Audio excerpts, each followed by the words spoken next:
السلام عليكم البنات، ان شاء الله تكونوا كامل بخير وانتم تشوفوا في هذه الفيديو. اليوم جيت نشارك معاكم بركوكس تاع ناس الغرب، وجبتها لكم بجميع اسرار نجاحه. تبعي الفيديو من الاول للتالي باش تنجحي فيه وما يزيدش يخسر لك. نروحوا للوصفه وطريقه التحضير. هنايا عندي الخضره، كل ما كثرتي الخضره كل ما البركوكس يجيك شباب. هنايا عندي حبة عبصل تكون كبيرة، 2 حبات طماطيش كبار، ربع حبات زرودية يكونوا متوسطين، عندي ربطة تاع الكرافز والربطة تاع القزبر، و2 حبات بطاطا يكونوا غير هكا صغار، يعني قسمتهم هكا في الوسط. عندي هنايا الكمية تاع الحمص، ولي زيبيس عندي كمون، فلفل، سكنجبير، شويه زعفران، شويه قرفه ما كانش عندي تاع العود، نص مغرفه كبيره راس الحانوت تاع بركوكس، وهنا عندي ثوم بودره. هنايا عنا قد 5 فصوص تاع ثوم مرابين. انا هنا ما كانش عندي الفري، يعني جبته من الكونجيلاتور. انا دائما هكا نطحنه وندسه في الكونجيلاتور. هنا كل وحده وش دير. انا هنايا درت الدجاج، درت فخاذ تاع الدجاج، وزدت كانت بقيت لي كركاس كنت قلعت منها اللحم ودرتها ديبول.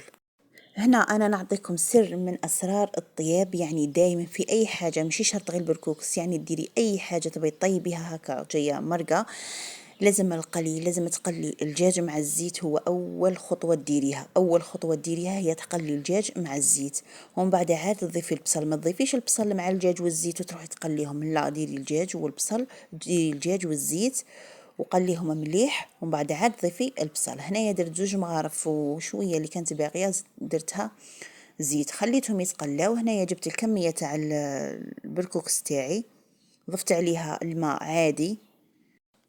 هنايا نشلو البركوكس تاعنا مليح ونصفوه. هنا نخلوه ينشف ونروحوا للكيكوطات تاعنا اللي كنا درنا فيها الدجاج والزيت، خليناهم يتقلاو. هنايا ضربك عاد نضيفوا البصل. شوفوا هاي هو الدجاج تاعنا اللي قليناه، تلقى البنة تاعه في هذاك الزيت. نروحوا دروك نضيفوا له البصل ونخلوه ثاني هو يتقلى حتى اللي يذبال، ونضيفوا الخضره الاخرى. هنايا نديروا البصل والثوم، هنا لازم الثوم ثاني يتقلى مع البصل والزيت.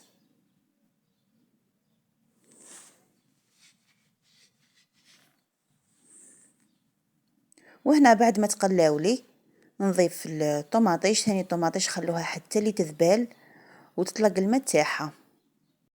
وهنا بغيت نوري لكم الطماطيش اللي خدمت بها. انا خدمت بهذيك عصيده الطماطم، هنا درت 2 مغارف. اذا نتوما عندكم الطماطيش العاديه هذيك المصبره العاديه، ديري مغرف طماطيش. هنايا خليت الطماطيش تتقلى وجبت هذاك البركوكس اللي كنت غسلته في الاول. شوفوا كيفاش نشف. دروك نديروه في الكسكاس ونخلوه يفور كيما الطعام، كيما تفوروا الطعام فوروا البركوكس. وكاين اللي ما يفورش بركوكس، كاين اللي يدير له غير الماء طابخ ويخليه يشرب، كي يشرب هذاك الماء يحله ويديره في المرقه ديريكت. بس انا ما تعجبنيش هذه الطريقه، نبغي بركوكس يكون طايب، يعني هو من ديريه في المرقه يكون يقعد خضر. وذروك ندي بركوكس يفور ونجيب الكيكوطه اللي راهي تتقلى. وهنا بعد ما تقلت لي الطماطيش مع البصل والدجاج وطلقت الماء تاعها، هنايا نضيف الطماطيش تاع القوطي، نضيفوا كامل المكونات لهم باقين، نضيفوا طماطيش تاع القوطي، نضيفوا لي زيبيز، الزروديه والقزبر والكرافس، الجوا تاع الحار، و2 حبه تاع البطاطا. هنا انا ما كانش متوفر عندي الفلفله حمراء، ولا كاين اللي يقولها فلفل عكري، هنا تعطيكم اللون شباب للمرقه. وهنا غادي نرد الكيكوطه تاعي فوق النار، نخليها تتقلى مليح ونسقيها بالماء حامي. هنا لو كنت تسقيها بالماء بارد تجيك الماكله تاعك صامطه. هنا كي تسقيها بالماء حامي، حاجه الاولى غادي تغلي بالخف المرقه وتطيب لك بالخف، وثاني تجيك مجمره وتجيك بنينه. وهنا غادي نبلع الكيكوطه تاعي وندير الصفاره ونخليها تطيب. انا ندير المرقه تاعي طيب ونجيب البركوكس اللي كان فار. وهنا بعد ما فارلي البركوكس تاعي نديرو في قصعه ولا في ريسيبيون كي من هاك، ونديرو له الماء عادي. هنايا ما تخافوش من البركوكس، ديروا له الماء عادي، دوك تشوفوا لازم الماء يكون بزاف في البركوكس الداخل باه الحبه تاعه تنتفخ وما يشرب لناش المرقه بزاف. هنايا انا درت له الملح وما ملحتاش بزاف خاطر غادي يطيب لنا في المرقه. هنا نبدا نضيف له في الماء ونخلط وما تخافوش منه. الماء عمركم لا تخافوا منه كاع الا كان بقى لكم الماء من بعد من يشرب وصايو ما يزيدش يشرب هذاك الماء تنجموا تصفوه عادي في الكسكاس. هنايا شفتوا الماء شحال خليت. شوفوا هنايا بركوكس بعد ما نشف لي شوفوا شرب كامل هذاك الماء ولا قطره تاع ما بقات فيه. هنايا نعاود نحله ونديره يفور المره الثانيه يعني نفوروه زوج تاع الخطرات. وهنايا نخلي البركوكس تاعي يفور ونجيب المرقه نصفيها. هنا شوفوا بعد ما طابت لنا المرقه شوفوا كيفاش جات حمراء خرجت ما شاء الله بنينه.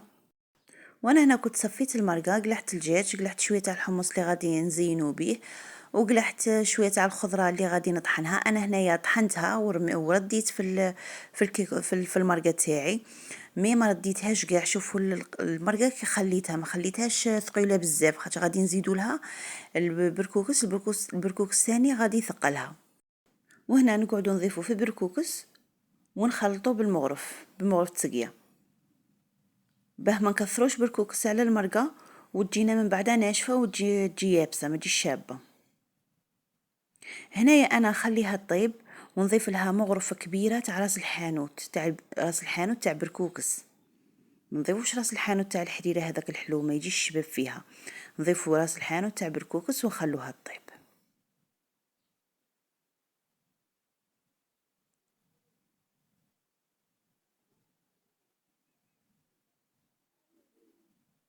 هنايا كي تردوها فوق النار وتخلوها طيب لازم مرة على مرة تحركوا وتذوقوا الحبة تاع البركوكس كي راهي كي توصل للقوام تاعها قلعوا الكيكوطه تاعكم فوق النار. شوفوا البركوكس تاعنا كي المرقه تاعها كي راهي جايه عاقده وبنينه حمراء ما شاء الله. ما جاناش البركوكس تاعنا ملبز يعني قلت لكم ديروا هذيك الطريقه باش تعرفوا شحال ترموا بركوكس. يعني ارمي البركوكس وحركي اذا شتوه بزاف بركوكس بزاف على المرقه حبسوا يعني الرمي.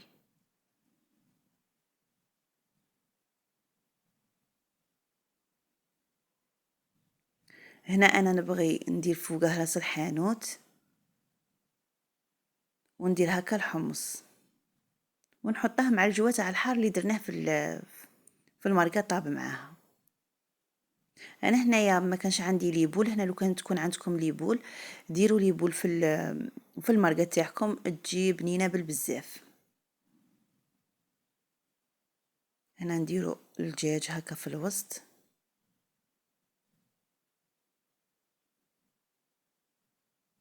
هنا بركوكسي الاصل تاعه يجيب القطايع تاع الخروف يجي ما شاء الله يجي علامه. وانا اللي ما عندهاش دير كيما كيفي كيما درت الدجاج ولا دير ليبول دير اللحم تاع الخروف عادي يجي ما شاء الله. دروك نزيدوا له شويه تاع راس الحانوت ويكون البركوكس تاعنا واجد. حنا هذا البركوكس نديروه هكا للنفسات بصح نديروه باللحم تاع الخروف مخلطين مع قطايع وليبول. هذه هي الوصفه تاعنا لنهار اليوم. بقى لي غير نقول لكم تبقاو على خير وتهلاو في رواحكم وفي وصفه اخرى. وما تنساونيش بالجيم وكومونتير وابوني للقناه باش يوصلكم كل جديد. واذا نتوما تاني تخدموا البركوكس كيما هكا خلوا لي رايكم في التعليقات مع ذكر الولايه باه هكا نعرفوا كامل الولايات تاعنا اللي تخدم كيفنا البركوكس.